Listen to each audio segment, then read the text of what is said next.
Pierre-Yves Rougeron, bonjour. Bonjour. Merci à nos auditeurs de nous suivre pour cet entretien des mois de mai et juin 2015. Donc l'actualité entre guillemets du cercle sera abordée en fin de vidéo dans les lectures de l'été, c'est ça?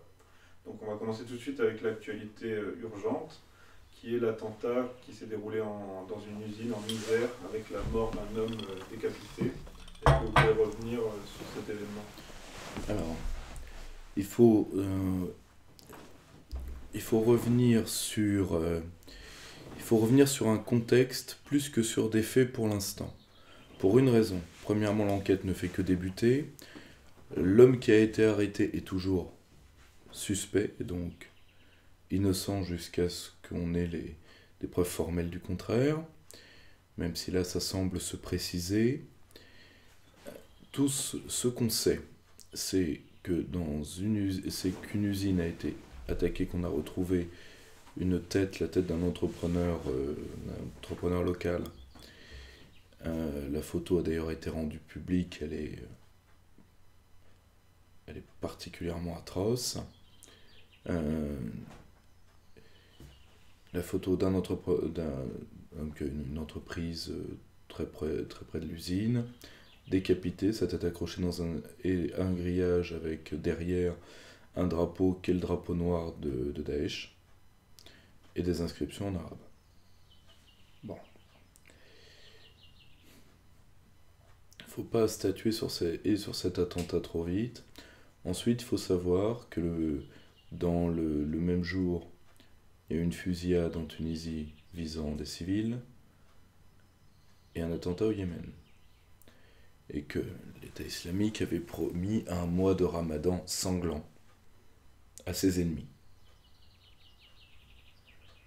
Jusque-là, on est dans le faisceau de présomption.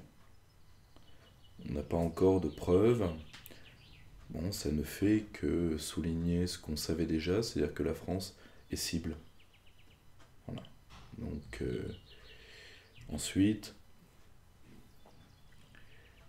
quelques mois à peine après le 11 janvier,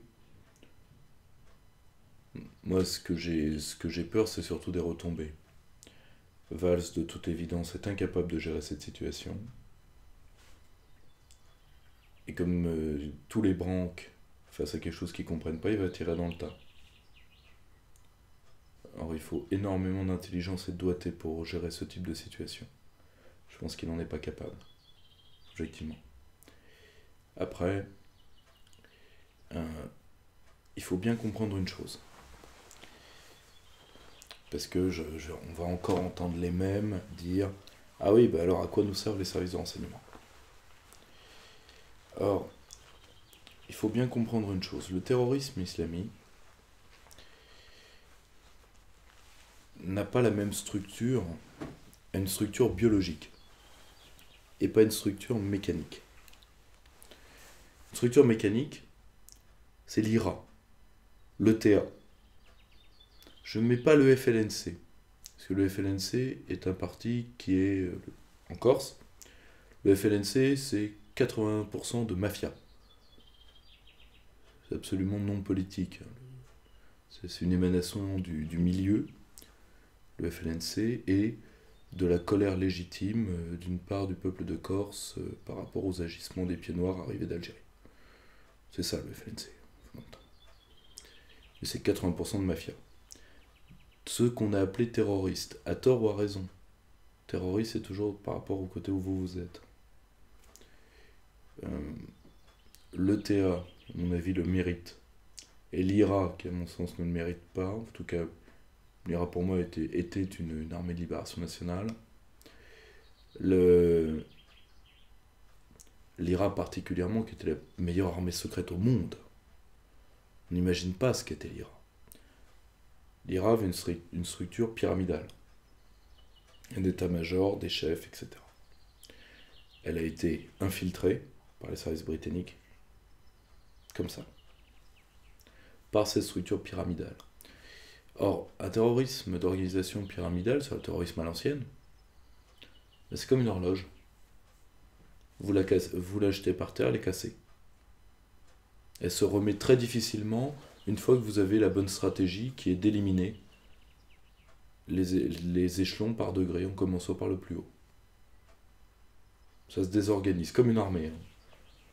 Une armée, c'est le principe de certaines guérillas, par exemple des guérillas contre les Anglais, que les Américains ont fait contre les Anglais pendant la guerre d'indépendance, et tiraient sur les colonels, puis et descendaient dans les grades. Ça désorganisait. La même chose. Un terrorisme biologique, c'est une structure qui va avec le capitalisme contemporain. C'est-à-dire, c'est une structure qui est de succursale. C'est-à-dire que 4 Pékins dans leur coin, pas difficile de décapiter un homme, malheureusement. Faut pas avoir un entraînement militaire spécifique. 4 Pékins dans leur coin font une opération, la revendiquent, et sont adoubés par la maison mère. Mais la maison mère leur donne le label. Ensuite, c'est la guerre des labels. Une époque, vous aviez le label Al-Qaïda, et maintenant, vous avez le label Daesh. Qui est un peu le djihad 2.0, là où Al-Qaïda est un peu le Minitel de la cause islamiste. C'est tout. C'est beaucoup plus difficile à arrêter un terrorisme biologique, parce que c'est la même chose qu'un champignon sous la pluie. Très difficile d'empêcher les champignons de pousser. Alors que de casser une machine avec des rouages, comme une horloge, c'est pas très compliqué. Ensuite, là, je pense que tout le monde est en train de prier le petit dieu jaloux de la post-modernité multiculturelle, c'est-à-dire le petit dieu pas d'amalgame. Je pense qu'on... j'ai pas osé ouvrir la télévision de peur de voir les processions à pas d'amalgame qui ont... Tout ce que je sais, c'est que quelques minutes après les attentats, Cambadélis a décrété qu'ont commencé le moulin à prière à pas d'amalgame. Donc voilà, on va nous refaire le même coup, avec les conséquences de liberté publique que ça implique. Je vais donner un exemple. Dans certaines communes qui font l'été des messes en plein air, ces messes vont être interdites pour ne pas frustrer certaines communautés. Voilà. Nous en reparle, c'est difficile de dire s'il y aurait des répercussions suffisantes pour qu'on en reparle au mois de septembre, mais pour l'instant, sans faire de spéculation qui gênerait, ou du moins qui commenterait sans en avoir les éléments une enquête en cours, c'est ce qu'on peut déjà dire. C'est que Valls de toute évidence ne peut pas gérer ça. Parlons maintenant du Panthéon et de la cérémonie d'intronisation, d'entrée de 4 résistants. Qu'avez-vous pensé du discours de François Hollande, qui a été notamment critiqué par Éric Zemmour sur RTL, et de cette entrée au Panthéon en elle-même? Alors déjà, le Panthéon est quelque chose d'important. On a dit le garage des grands hommes. Bon, ok. Ça fait partie de l'esprit français de désacraliser les choses, donc c'est pas grave. Ensuite, le culte des grands hommes est quelque chose d'important. Et bien choisir ces grands hommes est une tâche importante pour une nation. Après, on me dira, oui, bon, ça évolue au gré des régimes, quand on voit qui y a dans le Panthéon, particulièrement ceux qui ont été transférés suite aux épopées impériales, enfin bon, etc. etc. Très bien.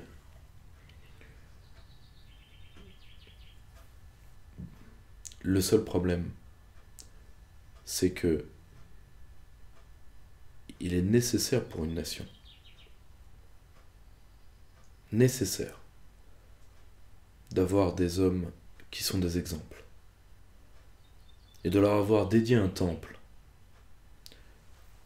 En plus, vu la forme du Panthéon, c'est un temple grec.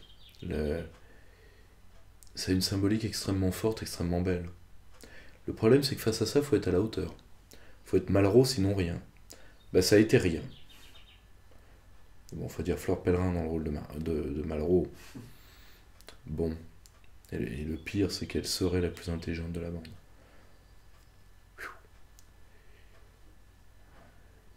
Les concours du samedi soir doivent être extraordinaires chez les socialos. Hollande, là, pour le coup, s'est révélé tel qu'il est. C'est-à-dire juste inapte. Il devait parler d'hommes qui le dépassent. Alors il a parlé de quoi? De lui, fondamentalement. De dire que Geneviève Antonios de Gaulle, celle qu'on appelait l'autre de Gaulle, et qui n'avait pas usurpé ce surnom, qui avait quand même été déporté à Ravensbrück, qui n'était pas tout à fait un camp de vacances. De voir, il a dit oui, mais si elle était là, elle sauverait les migrants. Et avec surtout ce doublement du sujet qui commence à me sortir par les yeux. Si elle était là, elle sauverait les migrants. Alors je sais bien que c'est le petit gominet qui était sur la couverture de l'Obs.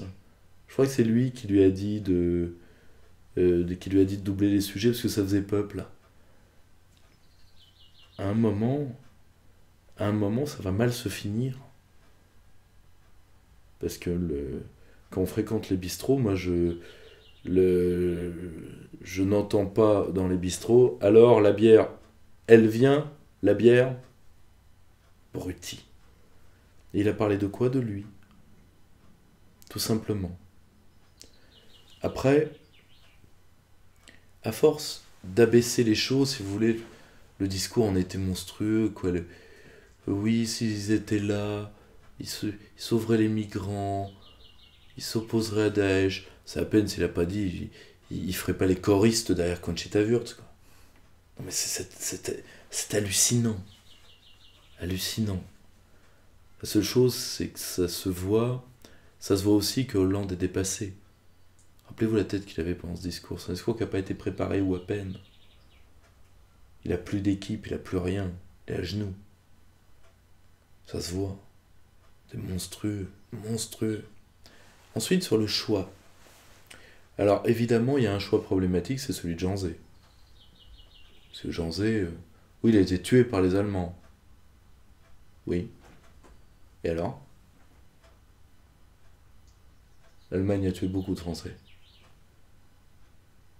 Beaucoup. Beaucoup trop. On les a pas tous mis au Panthéon. Parce que Jean Zay est un anti-patriote viscéral. C'est quelqu'un qui n'a pas mérité... Je vois pas ce qu'il a fait d'extraordinaire. Et on peut reprocher que ce soit des résistants qui sont Germaine Tillon, Antonios de Gaulle, plutôt à gauche. Oui. Le problème, si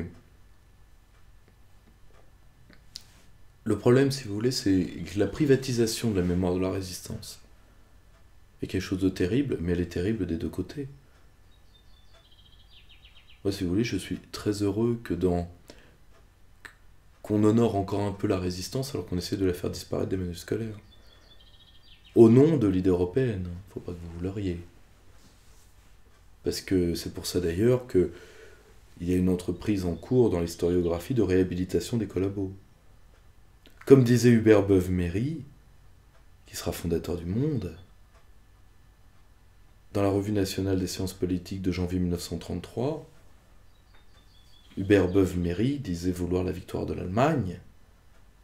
Janvier 1933, ça vous rappelle rien? Il y a un homme qui devient chancelier à ce moment-là. Toute l'Europe va le regretter. Enfin, sauf l'Allemagne. Du moins pendant un temps. Je souhaite la victoire de l'Allemagne au nom de la grande Europe fédérale. Hubert Beuve-Méry est le premier des collabos, en date. Vu que lui commence à collaborer dès 1933. Il se fera oublier, et on fera de lui le patron du monde. Mais c'est ça, la collaboration. L'Europe n'est pas un sujet pour la résistance. Sauf Freinet, patron du mouvement combat. Les résistants sont contre-balance. Ils veulent sauver leur pays et leur peuple des Boches. Point. Ils sont contre-balance du reste. Après, quand on me dit oui, mais la résistance de droite n'a pas été honorée. Moi j'aimerais bien qu'on honore la résistance tout court et qu'on évite de politiser en plus. De politiser la résistance à excès. C'est-à-dire qu'on colle par exemple à Geneviève Antonios de Gaulle, on lui colle une étiquette par rapport à ce qu'elle a fait après la guerre. Alors si vous voulez que vous soyez de droite, de gauche, c'est... Quand vous êtes au bout de la schlag, ça a une importance tout à fait relative. Je vais vous lire un exemple qui m'a énormément touché, de quelqu'un que personne quasiment n'a honoré. Et je pense que vous allez comprendre ce que je veux dire. Elle est dans ce très beau bouquin qui vient de sortir de mon ami Pierre Le Vigan, Soudain Postmodernité, que vous pouvez trouver par rapport à sa maison d'édition, les éditions de la Barque d'Or. On aura l'occasion d'en reparler à la rentrée de ce livre. Je vous lis juste un petit passage. Fred Scamaroni, né en 1914, était jeune haut fonctionnaire avant la dernière guerre. Dès 1940, il est gaulliste et résistant. Il est arrêté en Corse en 1943 par les services italiens d'occupation. Il se suicide dans sa cellule avec un fil de fer, en s'ouvrant les veines pour ne pas parler.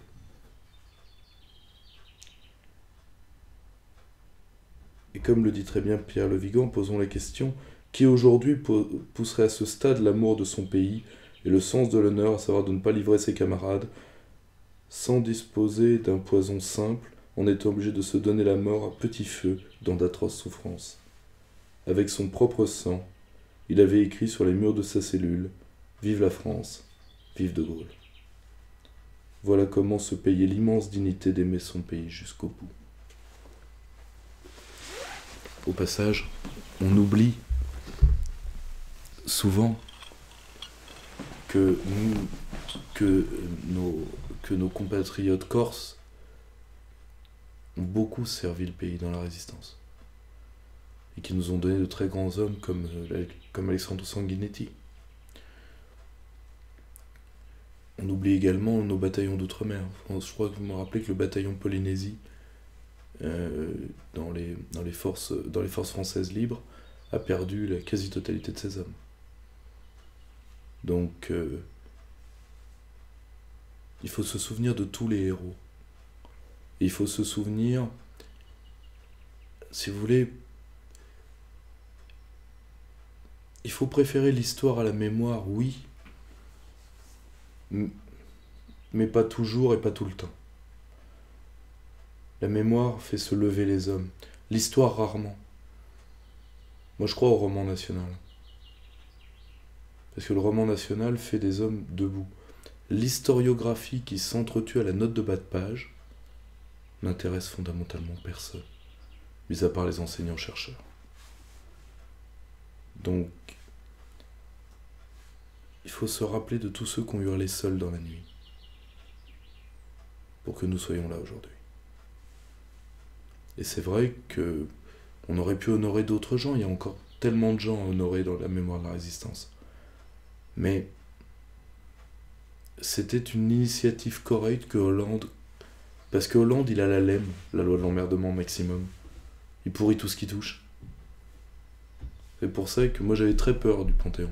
J'ai eu raison. Mais en soi, moi ce que je supporte pas d'entendre, c'est pourquoi on honore les vieilleries. Au passage, on a surtout entendu de gens de droite à ce moment-là. Bon, les autres étaient tenus parce que c'était Hollande. Mais des gens de droite ou de ce qui ose s'appeler droite nationale. Donc voilà, je pense que le Panthéon, ça marque une seule chose, ça marque Hollande. Hollande, il ne peut pas... Je pense à la fin que il est vraiment maudit. Il est vraiment maudit parce qu'il pourrit tout ce qui touche. Il n'est pas capable. Mais que ça ne remet pas en cause, parce qu'il y a une volonté d'abaissement. Je vous l'ai toujours dit, hein, après Hollande, vous aurez des propositions de suppression de la présidence de la République. C'est déjà en cours. Je pense que Hollande abaisse sa fonction. Et à la fin, je me demande s'il ne le fait pas volontairement. En parlant d'histoire et de commémoration, est-ce que vous avez un mot à nous dire sur le bicentenaire de la bataille de Waterloo? Comment percevez-vous cet événement? Waterloo est un 18 juin. Il y a 3 grands événements dans l'histoire de France le 18 juin. Une des batailles de Sainte-Jeanne d'Arc, Waterloo et l'appel. La bataille de Sainte-Jeanne d'Arc et l'appel se répondent.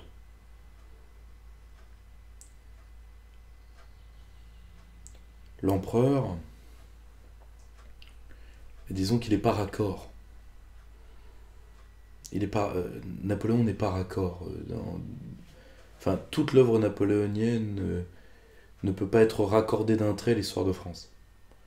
Premièrement parce que, bon, vous savez, Napoléon a eu plusieurs phases. Au moment où il s'est dit très patriote, il ne l'a pas toujours été. Donc, le grand problème, c'est que, en réalité, pour moi, l'importance de Waterloo, elle n'est pas du tout par rapport, par exemple, à l'Empire britannique. L'Empire britannique aurait eu lieu sans Napoléon. Il avait déjà lieu avant. Il avait déjà lieu avant, il aura lieu après. Donc,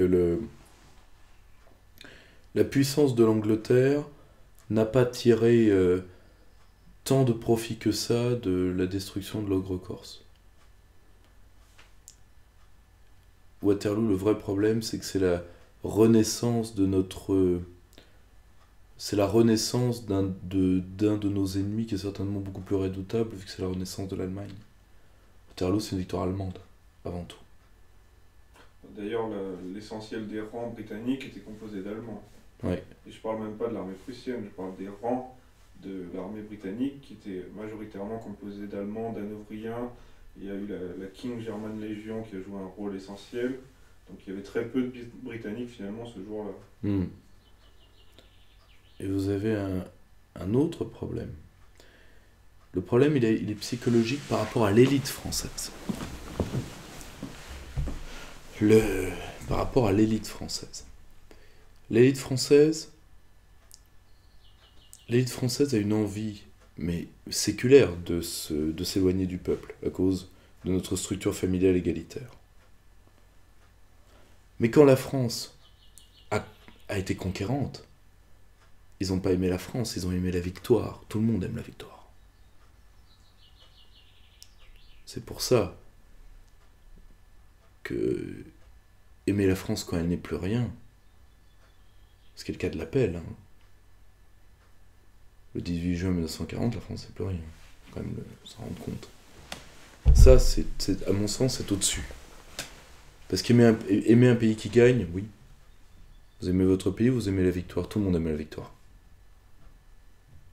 Moi, des serial losers, j'en connais pas.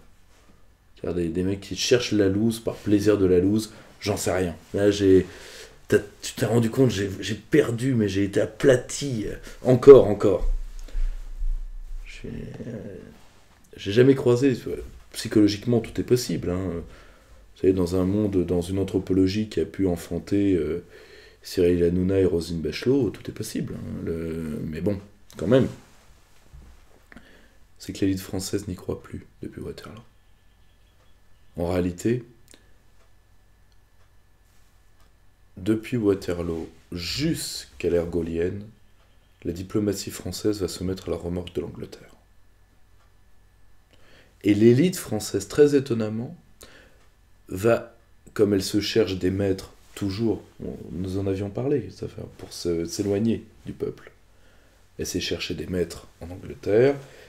L'élite française va se chercher des maîtres à penser en Allemagne, pendant que la diplomatie française court derrière l'Angleterre, jusqu'à l'ère gaulienne. C'est De Gaulle qui va rendre Clem un peu. Clem qui est un grand mec, quoi qu'on en dise. Enfin, de toute façon, aujourd'hui, il n'y a que les droitards qui supportent pas Clem, mais bon, comme ces gens-là n'ont jamais travaillé et n'ont fait que survivre à Clémenceau pour pouvoir l'insulter, ils sont insignifiants. Mais la Gaullienne va nous rendre une autonomie stratégique. Mais jusqu'en 1940, on est à la remorque de la diplomatie britannique. Pas du tout en termes matériels, pas du tout en termes de moyens. La France est forte, tout comme elle l'est aujourd'hui, mais en termes de volonté. Parce que l'élite française a une vision de la puissance. Si on ne domine pas tout, alors on est dominé, on n'est rien. Ils n'ont pas de vision des lois tendancielles, si vous voulez. Donc ça explique le recours à l'européisme. Bien sûr. Faire bloc. Oui. En plus, il y a des tas de relents malsains dans l'européisme, des relents de clubs de pays blancs qui vont être démographiquement dominés. Il y a des choses malsaines. Malsaines qui sont des lectures hâtives de Toynbee, de Spengler, des théoriciens de la décadence, si vous voulez. Des choses malsaines. Mais le grand problème, c'est que l'élite française ne va plus y croire par degrés. 1870, après 1815, 1870, et après 1940. C'est-à-dire que l'élite française va se séparer du peuple, là, brutalement. Et à mon avis, c'est les 3 dates clés. C'est pour ça c'est pour ça, par exemple, qu'on a un commandement militaire qui est plus à niveau. Ce sont souvent d'ailleurs les fils ou les petits cousins ou les petits neveux de ceux qui ont perdu la guerre précédente. Ensuite, il y a eu des... Attention, et c'est là où il faut y croire. Il y a eu aussi des retours. Quand les mêmes qui en 1848 pouvaient être dans une morale décadente vis-à-vis du peuple, ont pris 1870 dans la gueule, ils ont fait la réforme intellectuelle et morale. Et il y a eu beaucoup de 48ards qui ont fait la réforme intellectuelle et morale. Et ça a donné les bataillons scolaires de Gambetta, qui a fait cette France de paysans courageux qui n'ont pas cédé un mètre de terrain en 14. La grande guerre patriotique, la grande guerre des Français. Ça a fait... On a eu le gaullisme, on a eu la résistance. On a eu cette période de 58 à 69, où la France a recouvré en 10 ans les moyens de son indépendance. Au point d'être un pays respecté, voire craint. La seule chose, c'est que... C'est pour ça d'ailleurs que l'élite française, quand on la fréquente, elle reprend souvent beaucoup d'ailleurs les poncifs de l'extrême droite. Parce que quand on les fréquente, ils détestent De Gaulle fondamentalement, parce que De Gaulle les a forcés à aimer la France une dernière fois. Mais il n'était pas dupe. Hein. Il les y a forcés. C'est pour ça d'ailleurs, vous avez remarqué tout ce nombre de gens, particulièrement dans l'élite socialiste, qui sont nés en Afrique du Nord, qui ont de la famille à l'OS, etc. Étonnant. Comme Hollande d'ailleurs. Étonnant. Hein. Tous ces gens-là, c'est des gens qui ont une haine historique de la France. Mais surtout une volonté d'abandon. Pour moi, c'est ça, Waterloo. C'est le début d'un grand divorce qu'à un moment ou à un autre, nous devrons bien prendre à bras le corps historiquement. Retour en France moderne, avec une proposition récente de plusieurs politiques qui ont émis l'idée de répartir les migrants de Méditerranée dans les communes françaises en procédant par quota. Alors, comment analysez-vous cette impuissance politique et que faire face à cette déferlante migratoire? Alors, à vrai dire, c'est assez simple. Déjà, éliminer politiquement ceux qui prêchent ce genre de conneries. C'est-à-dire, déjà, listez-les. C'est qui? Ça, c'est encore les bons centristes à tout faire. Gégaud, Le bossu, pardon, Raffarin, le seul bossu dont il n'est absolument pas porte-bonheur de toucher la bosse. Si vous voulez, ça c'est la pure idée de techno, ça. On a territoire, on a migrants, on va mettre migrants sur territoire. Intelligence politique et humaine, zéro, nada, que chi. C'est vraiment le raisonnement de techno. Vous savez ce qu'il est, Raffarin, à la base? Il est prof de com. La fameuse génération vient d'une école de communication que je connais bien, qui est la SETFK. Et donc, si vous voulez, c'est lui qui a donné le langage des pubards des années 80 aux politiques. C'est-à-dire, c'est un des hommes qui a rendu la vie politique débile, Raffarin.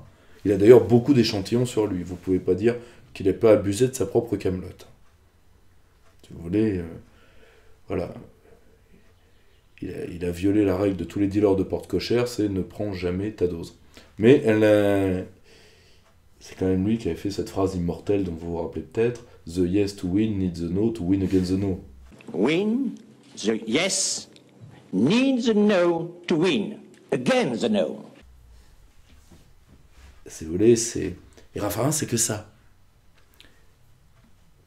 Il est évident que quand vous attaquez le territoire de la France, quand vous attaquez les communes, vous attaquez le cœur symbolique de la France. Oui, la France n'est plus paysanne. Mais c'est comme de dire, oui, la France est post-chrétienne. Oui. Mais osez me dire que dans le comportement français, il n'y a pas des choses foncièrement catholiques, et il n'y a pas des choses foncièrement paysannes. Osez me le dire. Voilà. C'est ça qui veut être attaqué.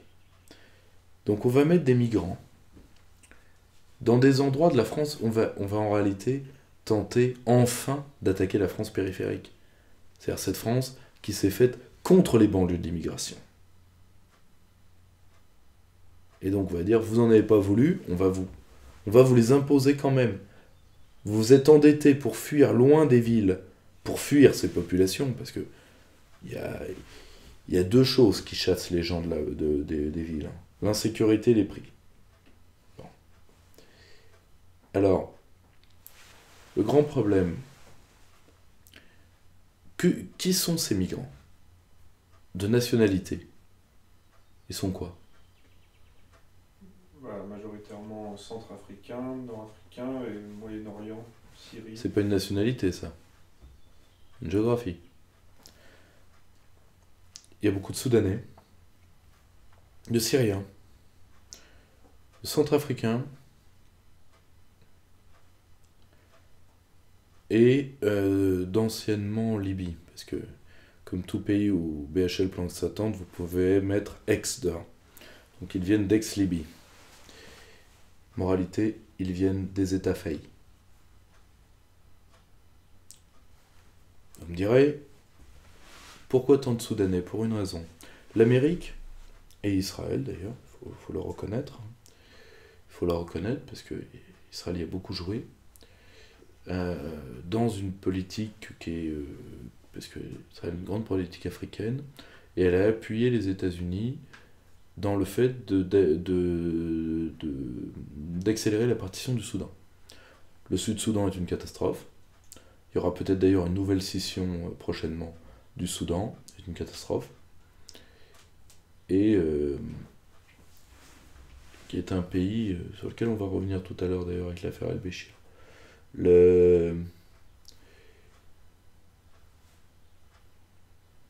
Donc le Sud-Soudan s'effondre. Et donc sa population s'en va. Moralité, c'est la multiplication des États faillis qui nous fait une part de ce nouveau phénomène migratoire. Donc il y a deux types à faire. Premièrement, de faire un système non incitatif pour les migrants. Vous savez, il y a énormément de côtes pauvres en Asie du Sud-Est. Ils pourraient tenter... Pourquoi ils vont vers l'Australie? Parfois c'est très loin de chez eux. Pourquoi ils ne tentent pas le Japon? Je vais vous le dire. Parce qu'au Japon, vous avez le droit à rien. Mais à rien de rien.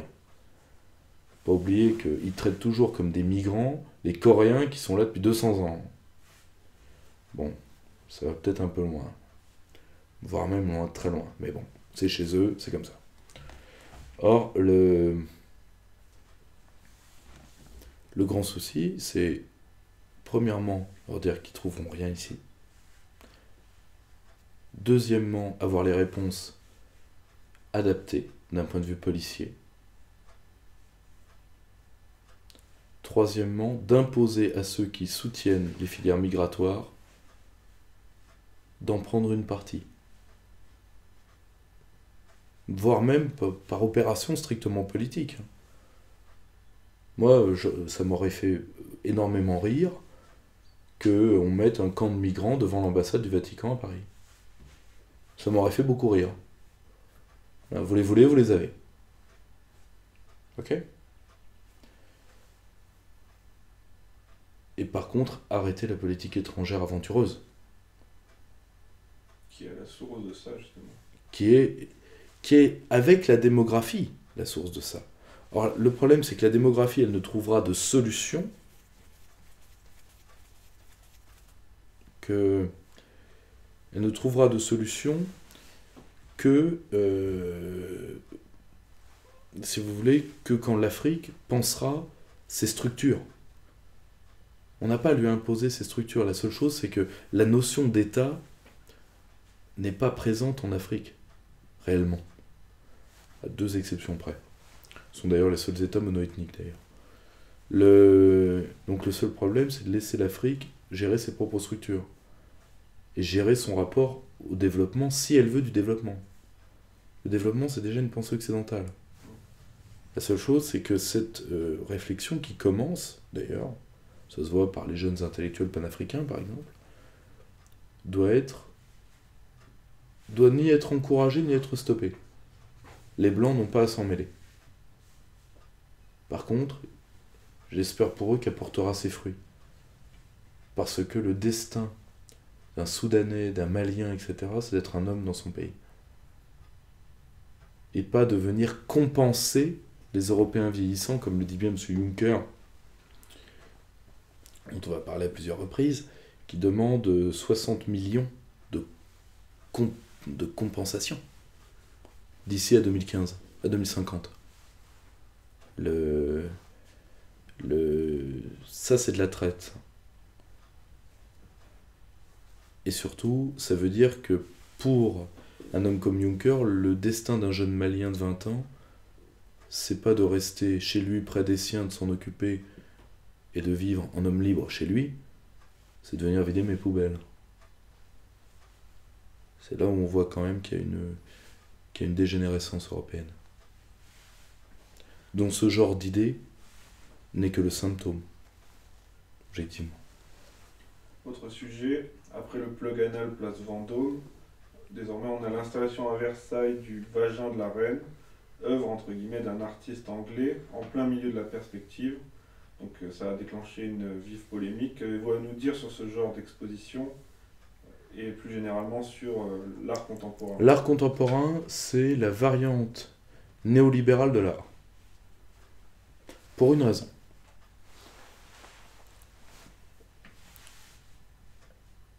L'art contemporain est le seul art strictement subjectiviste. C'est-à-dire, c'est l'artiste qui dit que son œuvre est de l'art et pas l'œil qui regarde.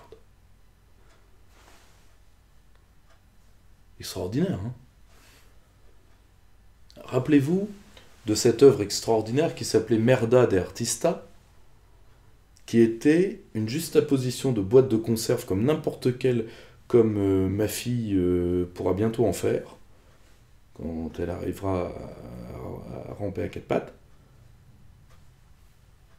avec dedans les excréments de l'artiste. Donc, Merda de Artista. Là, c'est vraiment de la merde. C'est marqué dessus, c'est dedans, c'est de la merde. Non, c'est de l'art. Pourquoi ? Parce que l'artiste le dit. Van Gogh ne disait pas que ce qu'il faisait était de l'art. Tous ceux qui regardaient du Van Gogh le savaient. Vous écoutez la 7e de Beethoven, celle que je préfère parce que c'est la plus mystérieuse. Vous savez que c'est de l'art. C'est l'oreille qui vous le dit. Tout simplement. Aujourd'hui, Maître Grimm, que certains politiques semblent apprécier... Maître Gims. Ah, pardon. Pardon, rien à foutre. C'est lui qui vous dit qu'il fait de la musique. Mais demain, un camarade à moi qui lui joue plus de la presse hydraulique que du violoncelle pourra vous dire exactement la même chose. Bon. Donc c'est la variante néolibérale de l'art. Alors évidemment, par la dynamique de marché et d'antifascisme, vous ne pouvez pas nommer ce que c'est d'un point de vue artistique, c'est-à-dire c'est de l'art dégénéré. Le problème, c'est que vous n'avez plus le droit, parce que la déferlante libérale de l'antitotalitarisme est arrivée au point de neutralité axiologique maximum. Neutralité axiologique de base, c'est il n'y a plus de bien et de vrai. Mais vous aviez encore le droit de dire le beau. Quand même, comme dirait l'autre. Aujourd'hui, vous n'avez même plus le droit de dire le beau.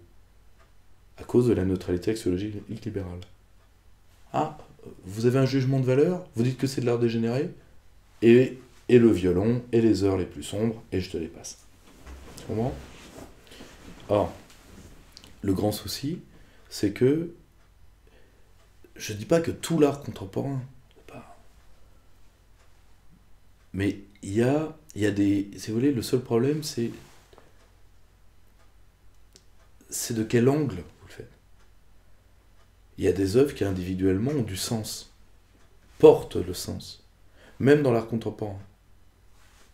Le problème, c'est que généralement, c'est pas le cas de ce truc-là. Et deuxièmement, ce n'est plus la logique globale de l'art. L'art contemporain, c'est fondamentalement un art de marché, qui passe par l'idéologie de la transgression et par l'idéologie de caste. C'est là où on en vient au vagin de la reine, comme du plug anal. Bien évidemment, si je croisais celui qui avait dégonflé le plug anal, j'espère qu'on l'a jamais retrouvé ni arrêté, et qu'il arrivait à me prouver que c'était lui, je lui paierais une bière immédiatement. Néanmoins, ces gens font ce qu'ils font parce qu'ils attendent d'être attaqués. C'est de l'art d'insulte. C'est de l'art d'insulte. Un plug anal face Vendôme, c'est de l'art d'insulte. Le vagin de la reine en plein Versailles, c'est une insulte à toute l'histoire de France. Donc, or, c'était McCarthy, je crois, qui a fait le plug anal. Hein. Bon. Il a réussi à vendre ses reproductions de plug beaucoup plus chères une fois qu'on l'a dégonflé. Et qu'on l'a agressé physiquement aussi. Mm-hmm. Comprenez le problème? C'est que si vous voulez, ces gens-là jouent à la provoque parce que ça fait monter leur cote. Et aussi, pour pouvoir se dire pur sentiment bourgeois, vous voyez, les prolos réactionnaires, éléments de langage, ont détruit mon œuvre, se sont attaqués à mon œuvre. Le seul problème, moi je comprends tout à fait, moi je serais... moi qui ai moi si vous voulez, qui une affection sans borne pour nos lieux de mémoire, je comprends qu'on ait envie de foutre une grenade dans cette merde. Alors, je comprends tout à fait. La seule chose, c'est que c'est ce à quoi l'artiste s'attend. Alors comment réagir justement? Comme le disaient les anciens du Conseil national de résistance. Créer, c'est résister. Résister, c'est créer. Le seul problème, il est d'économie parallèle. Je vais vous donner un exemple. Et il se reconnaîtra. J'ai rencontré, moi, un jeune homme il n'y a pas longtemps. C'est pour ça que moi, j'ai de l'espoir. Il vit en Allemagne. Parce que en Allemagne de l'Est, on trouve de très grands lofts. C'est facile pour travailler comme lui travaille. Et il fait un art de juxtaposition, de peinture, de photo, etc. C'est magnifique. Il a fait une toile, s'appelle sur la guerre, il en a fait une sur la commune. Vous trouvez ça sur internet? Oui, oui, oui. On essaiera d'insérer... Voilà, je prenez cette personne-là, par exemple, que... J'ai pas pu rencontrer l'artiste personnellement, mais j'ai vu ça. En flânant un peu. C'est extraordinaire. Je pense qu'il se reconnaîtra parce que si j'ai pu voir des œuvres de lui, je pense qu'il a vu mon petit travail. Mais c'est fabuleux. Fabuleux. Donc, rien n'est perdu. La seule chose, ils vont nous provoquer encore comme ça. Il faut résister à la provocation tant que faire se puisse. Parce que je comprends tout à fait, mais notre réaction fait partie du plan. Ils ne le feraient pas à Versailles sinon. Il n'y a eu qu'à Versailles qu'il y a eu des reines de France.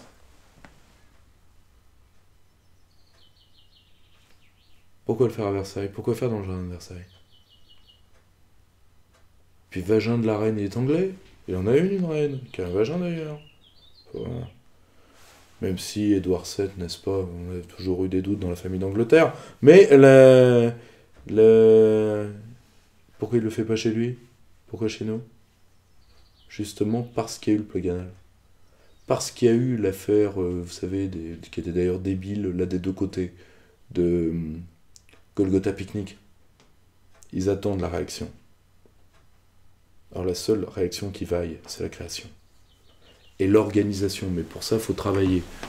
Je sais que dans certains milieux, le travail est un problème. Il y a quelques semaines, s'est tenu à Nice un débat entre Éric Zemmour et Michel Onfray.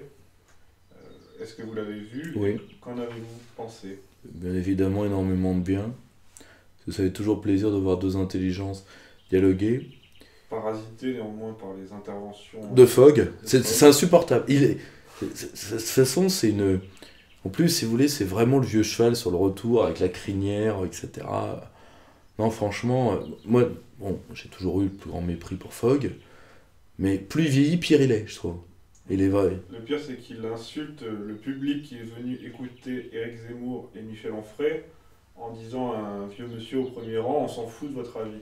Alors qu'il ne fait lui-même qu'interrompre les deux... Et puis surtout, pour dire ce que Fogg a toujours dit, c'est des conneries. Il a jamais rien compris à rien, c'est un homme de réseau, Fogg. C'est une créature. Il s'imagine écrivain, il s'imagine des tas de trucs. Mais fondamentalement, c'est qu'un réseauteur de merde. Moi, je préfère des mecs comme Ruquier, parce que Ruquier, il se prend pas au sérieux. Ruquier, il sait ce qu'il est, il sait ce qu'il vaut. Ruquier, c'est un mec de réseau. Il n'a pas de talent en dehors du réseau, Ruquier. Fogg, il en a pas, mais il imagine qu'il en a. Là, c'est comme si Arthur riait à ses propres blagues. Déjà que rire aux blagues d'Arthur, c'est compliqué. Si en plus il se prend au jeu, dans 2 ans, il est à Sainte-Anne. Hein. Alors que Fogg, il y croit. Il croit qu'il a un avis, il croit qu'il a des idées, il croit qu'il est intelligent, il croit qu'il est écrivain. La seule chose, c'est que il y a quelque chose de très marrant, c'est que dès qu'Onfray ou Zemmour le vanne, lui, parce que la plupart des vannes qu'ils ont envoyées, ils ne les ont pas envoyées à eux, ils l'ont envoyé à lui. Et c'est très marquant chez Zemmour, parce que Zemmour vanne Fogg, mais regarde Onfray, dans les yeux. Ça sent la complicité amoureuse, les deux copains, c'est deux grands mecs, donc c'est normal qu'ils s'entendent. Les hommes de bien se reconnaissent. Moi, en tout cas, c'est ce que je crois, fondamentalement. Moi, je suis... c'est un débat qui m'a séduit, qui évidemment, les gens qui s'attendaient à ce... J'espère qu'il n'y a personne qui allait là-bas en espérant qu'il s'étripe. Parce que c'était évident que ça n'allait pas se passer comme ça. Premièrement, ils sont au-dessus de ça. Deuxièmement, ils ont été en désaccord sur quoi, fondamentalement? Féminisme. Oui. Ils ont été en désaccord sur le féminisme. Pourquoi? Aussi parce qu'ils viennent pas, là par contre, du même milieu. Éric Zemmour vient de la petite bourgeoisie. Limite, classe moyenne inférieure, classe populaire. Onfray, il vient de la limite de la pauvreté, de la grande pauvreté. Orphelinat, il n'a pas une vie facile. Le... Et donc, ils n'ont pas vu la même chose par rapport... Parce que bon, j'entrerai pas dans l'histoire personnelle d'Onfray par rapport à sa famille, parce que j'ai cru comprendre qu'il y a 2-3 trucs douloureux, et j'aimerais pas dire faire un impair. Zemmour, il a vécu, il le dit lui-même, dans un milieu protégé à ce niveau-là. Zemmour, c'est un amoureux de sa maman. Il travaillait bien à l'école pour maman. Bon, moi, si vous voulez, moi, quand on me dit ce que vivaient les femmes à l'époque, moi j'ai le cas par rapport à mes grands-mères. On a une qui était maîtresse d'école, école de la Légion d'honneur, école normale d'instituteur, parce qu'à l'époque était filière d'élite. Madeleine Rougeron, maltraitée, je plains celui qui aurait essayé.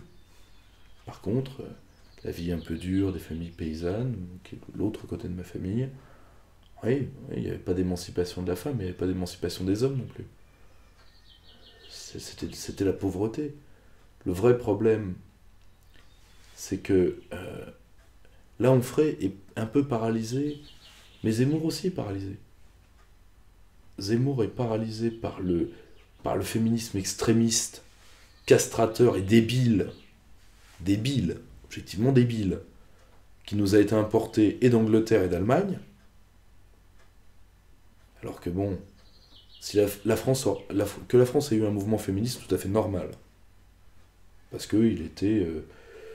on a quand même donné le droit de vote aux femmes relativement tard, c'est-à-dire le général qui l'a imposé.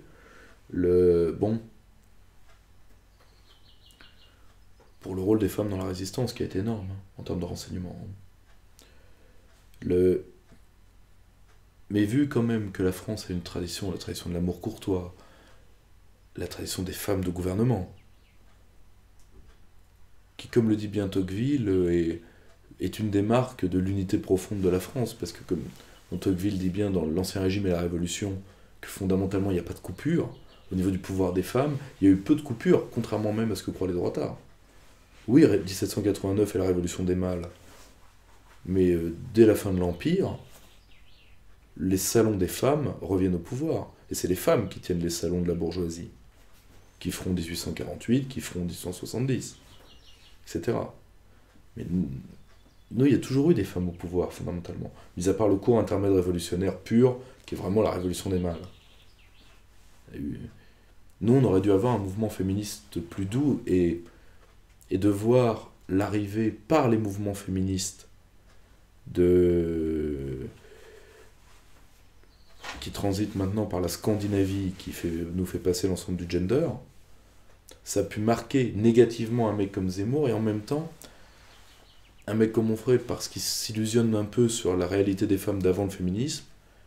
Voilà. Mais je pense que c'est des critères d'affect, pour l'un comme pour l'autre. Réellement. Une petite question détente maintenant, avec la sortie de notre Premier ministre en jet privé à la finale de la Ligue des Champions. Oh, Val savait... Manuel avait peut-être besoin de voir une équipe qui gagne. C'est sûr que c'est pas au Conseil des ministres du mercredi qu'il voit une équipe de gagnants. La seule chose, c'est... Voilà. Rappelez-vous de Roland Dumas avec des chaussures à 15 000 francs la paire. Rappelez-vous de tout ça. Ils ont un rapport pathologique à ça, au privilège. Ils ont un rapport pathologique au privilège. On dit il faut pas l'emmerder avec ça, c'est une petite affaire. Premièrement, vu comment l'élite française a décidé d'emmerder le peuple français, il faut les emmerder sur tout maintenant. Et surtout sur ça. Parce que c'est lamentable. C'est juste lamentable. La seule chose, c'est qu'ils sont... La seule chose est que ils s'arrêteront pas. Enfin, si vous voulez, ça va se multiplier. Parce que le mental oligarchique est tellement présent dans nos élites que on est au début des éléphants blancs, des délires. Vous allez voir de plus en plus l'élite française aller vers le délirium. Ils en ont beaucoup d'entre eux ont déjà des palaces énormes, etc. Mais à l'extérieur de France. On pourrait appeler ça la balkanisation des esprits, de Balkany. Mais ça, dans les prochaines années, ça nous guette. parce qu'il y a des tas d'argent gris qui sont dans l'élite française, beaucoup ont des farnientes à l'étranger, je sais pas, des riads à Marrakech peut-être, pour les plus près. Hein? Bon, mais la Tunisie, moi j'y vais, comme dirait l'autre. Mais ça c'est pour les plus près. Mais c'est pour Valls, il s'en est même pas rendu compte. Et les autres non plus. Parce que pour eux, tout est normal. Ça, généralement, c'est les actes, c'est les petits actes qui trahissent une élite déclinante. Une question de notre collaborateur Nicolas, qui aimerait vous poser le sujet philosophique du bac L, puisque nous sommes en période d'examen. Suis-je ce que mon passé a fait de moi? J'ai combien de temps pour préparer Suis-je ce que mon passé a fait de moi? C'est une question intéressante, quand même. C'est une question intéressante, bien sûr.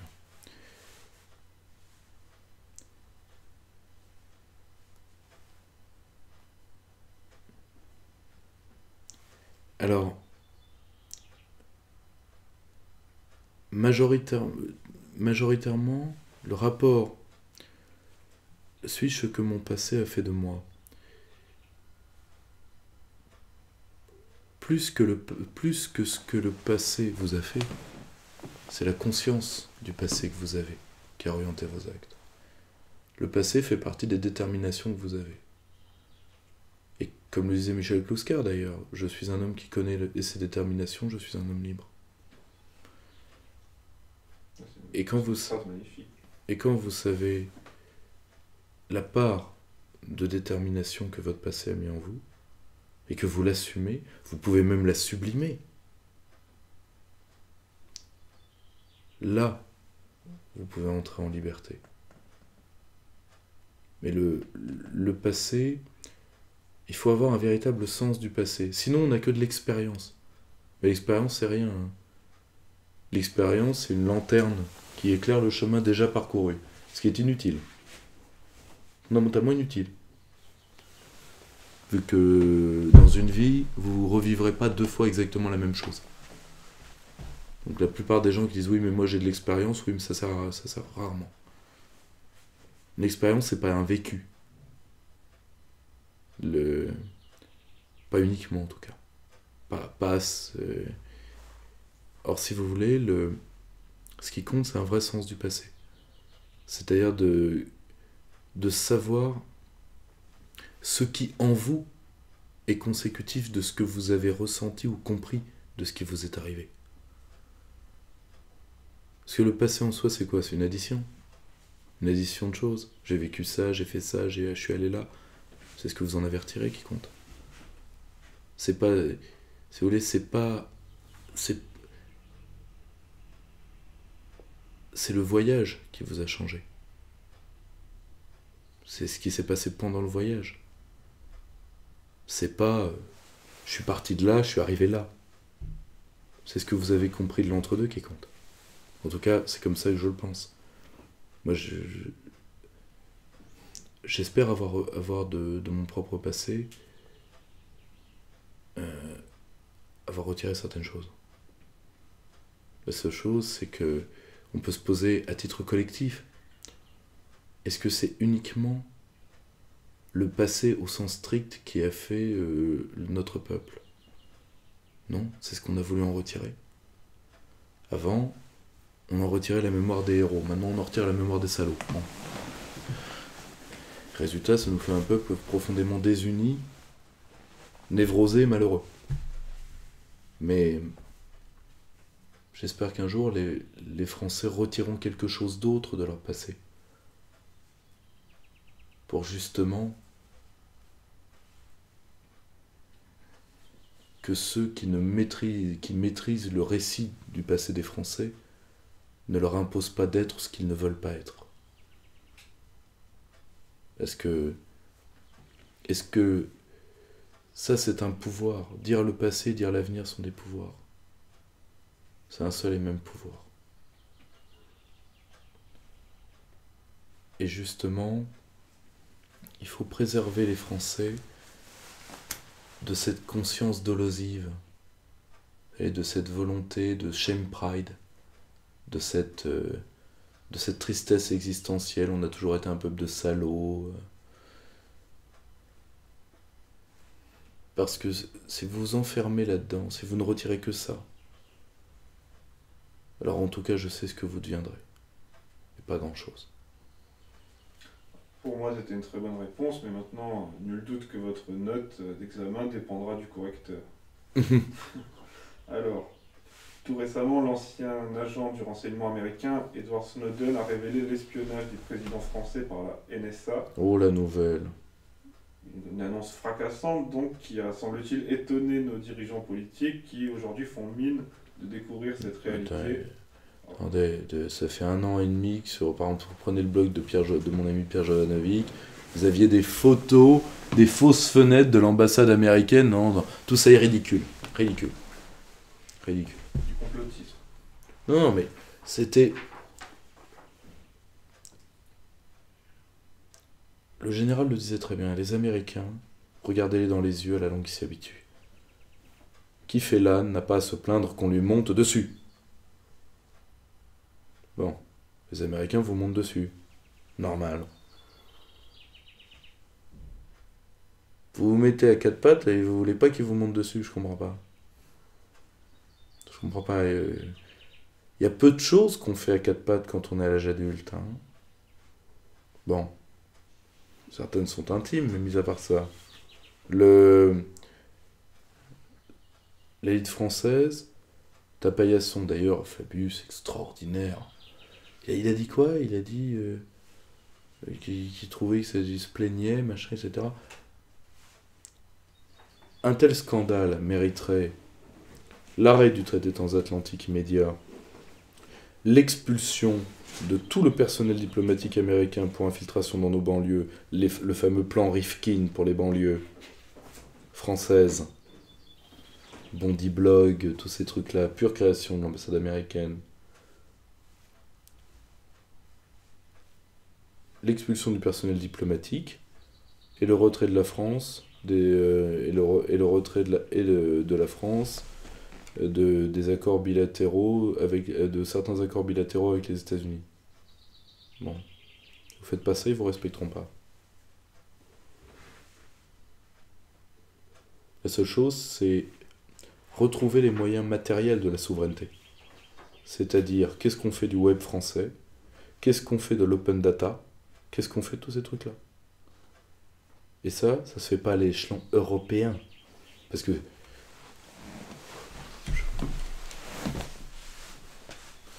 si vous voulez que, si vous ouvrez vos données aux Allemands, aux Anglais, premièrement, les Américains les auront. Et pourquoi vous ouvrez pas aux Américains, quoi? Donc le tout, c'est de veiller à la souveraineté matérielle de la France, c'est-à-dire ses câbles, nos câbles, notre Internet, parce que de toute façon, si la France redevient souveraine, on sera coupé d'Internet à terme. Pas se leurrer. Et de toute façon, Internet va plonger. À technologie constante. S'il y a un bond technologique dans les 2 ans, bah, j'aurai tort, et puis c'est comme ça. Mais Internet peut plonger. Et de toute façon, la neutralité d'Internet va plonger. Donc, pour des raisons de service public et d'indépendance nationale, il faut penser au web français.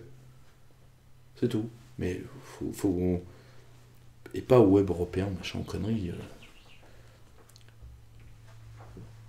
Mieux vaut encore faire un web transatlantique qu'un web européen. Parce que tant qu'à vivre si vous voulez, au moins se raccrocher à la maison mère, et pas se raccrocher au bloc colonial. Mais sinon, on va terminer comment? Comme les pays qui ont le franc CFA? Non. Voilà. Ça, c'est ridicule.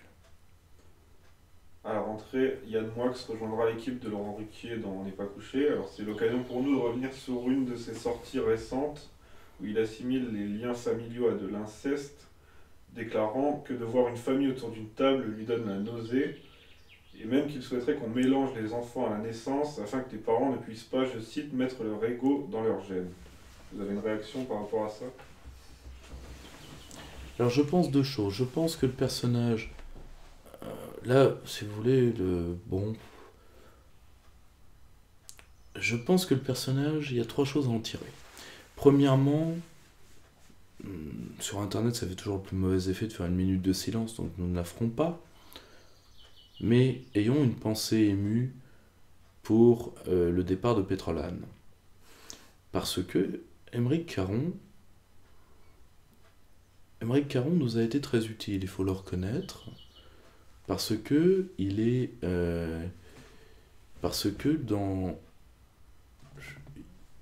si vous voulez, c'est un homme qui porte le vide au sens métaphysique, au sens de certains philosophes de la dissidence soviétique qui disaient l'Occident a l'URSS comme ennemi, mais l'appli, elle a le vide qui emplit tout.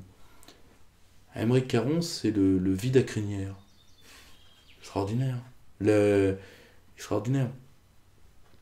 Mais, déjà, à mon avis, Moix prépare par ce genre de truc le fait de dire non, attendez, je serai pire que lui. Vous avez eu raison de m'engager, je suis bon à rien, mais prêt à tout. Bon. Ensuite, il y a une deuxième chose à savoir sur Yann Moix. C'est que Yann Moix a beaucoup à se faire pardonner. Il a beaucoup à se faire pardonner, c'est une créature de Bernard-Henri Lévy, hein. Mais il n'est pas que ça. Et j'invite nos auditeurs à aller se renseigner sur les livres qu'il a recommandés à une époque, les livres qu'il a préfacés, et sur une partie de son passé. Il a un passé qui est peu reluisant, hein. Qui est vraiment peu reluisant. Mais il pense se le faire oublier en allant toujours plus loin, toujours plus haut, toujours plus fort.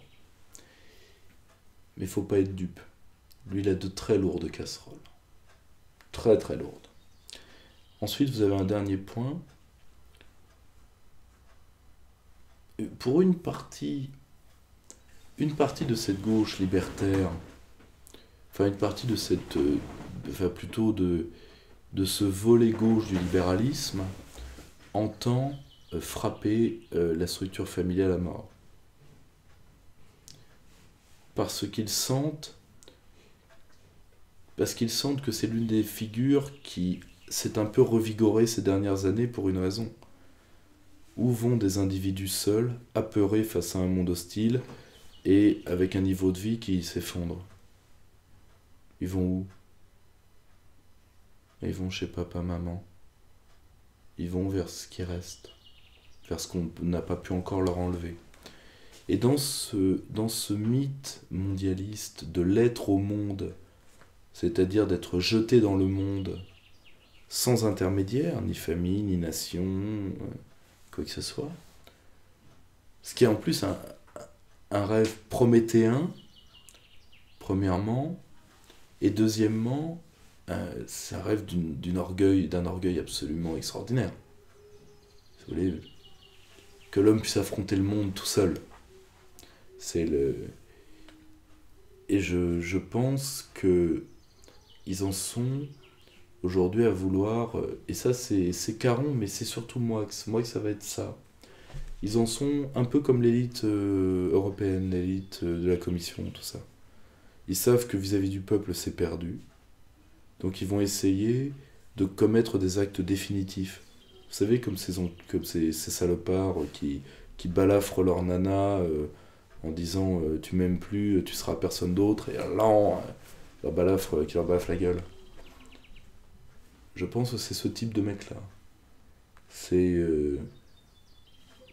parce qu'ils savent que l'opinion n'est plus de leur côté. Donc ils veulent commettre des actes définitifs. Un peu type Vagin de la Reine. Hein. Ils nous cherchent. Ils veulent un affrontement qu'ils sont persuadés qu'ils vont pouvoir gagner. Je leur souhaite bien du courage. Vous souhaitez bonne chance à Aymeric Caron dans sa reconversion. Il va faire quoi avec Pétrolane ? J'ai vu qu'il allait participer à une émission du meilleur pâtissier. Je l'ai toujours trouvé tarte, donc il sera raccord. On termine cette partie nationale avec une question économique sur la privatisation d'Ariane Espace, premier lanceur de satellite mondial dont les parts de l'État ont été cédées à Airbus Safran. Alors, va-t-on indéfiniment brader tous nos fleurons ? Alors, il faut, pour l'instant, Airbus Safran, on reste dans le capital national, relativement, mais en partie européanisé. Donc ça veut dire que ça va mal tourner. Je dis pourquoi? Parce que Safran, je l'avais dit lors de l'affaire Alstom, Safran, comme Dassault, seront attaqués par les Américains à terme. Et Arianespace fait partie du lot. En termes d'investissement dans l'espace, la France est la 3e nation du monde. C'est-à-dire par rapport à ce que paye chaque Français pour l'espace, qui est un sujet primordial. Parce que l'espace, c'est les communications, c'est l'armée, c'est l'observation, c'est potentiellement la recherche de l'énergie, voire de la vie ailleurs, même si là, il ne faut quand même pas se leurrer, nous n'avons pas la vitesse des lanceurs nécessaires. Pour l'instant, en tout cas, c'est un dossier stratégique primordial, l'espace. C'est comme la stratégie écologique de guerre, c'est comme le big data, c'est comme les grandes routes du Nord, et les routes des glaciers. C'est des données stratégiques sur lesquelles nous ne sommes pas encore prêts. Or, la France, chaque Français investit plus dans l'espace que l'Inde et la Chine. On est les 3e derrière les Américains et les Russes. Le seul problème, c'est que nous avons européanisé notre politique spatiale alors que c'est la France qui l'a toujours portée à bout de bras. C'est comme Airbus, si vous voulez. Airbus, c'est une réussite française, aujourd'hui internationalisée totalement. Je rappelle que le 2e fournisseur d'Airbus sur la plupart des Airbus, les composants viennent d'abord de France et ensuite des États-Unis. C'est pas un avion européen, Airbus. Un mythe, tout ça. Et on a mis Europe dessus, sur l'énergie, sur l'agence européenne, l'agence spatiale européenne, que les Allemands essayent de nous piquer, comme toujours. Il faut qu'on recouvre un programme spatial autonome, et ensuite qu'on fasse des accords bilatéraux, multilatéraux avec les Russes, les Chinois, les Indiens, les Italiens. Et voilà, comme toujours, c'est l'européanisation qui est en train de tuer l'espace français. Après, les gens qui me disent oui, mais il faudrait peut-être... Alors là, on est dans la dinguerie pure. Fédéraliser l'Agence spatiale européenne. C'est-à-dire, l'Agence spatiale européenne, c'est une organisation intergouvernementale. C'est un outil des États. Et oui, et si on passait à la majorité qualifiée? Donc, si on incorporait ça dans le processus communautaire, quoi. Là, c'est la fin de tout. Mieux vaut la dissoudre et que la France reprenne son programme spatial seul. De toute façon, c'est simple. Vous pouvez commercer avec qui vous voulez, mais mais dans les choses nécessaires, vous devez être capable de tout faire tout seul. De toute façon, on est les seuls en Europe à avoir une base en Guyane. Oui, mais ça, c'est pas grave, ça. Ils peuvent... Le gros problème, c'est que là encore, les élites françaises cèdent tout au nom de la volonté européenne. C'est-à-dire que, non, il faut faire l'Europe. Comme me disait, je vous rappelle qu'il faut faire l'Europe, qui est le premier à avoir fait cette phrase-là comme ça, en discours public. Il faut faire l'Europe. C'est Pierre Laval. Or, voilà, voilà, c'est tout. Point. Il va falloir sortir de ce paradigme pour refaire un espace français. On a parmi les hommes les meilleurs pour faire ça. Donc ça, c'est pas... Moi, j'ai confiance dans les ingénieurs français, j'ai confiance... Ça, c'est pas un problème. La seule chose, c'est qu'aujourd'hui, l'européanisation est un poids pour nous. Voilà.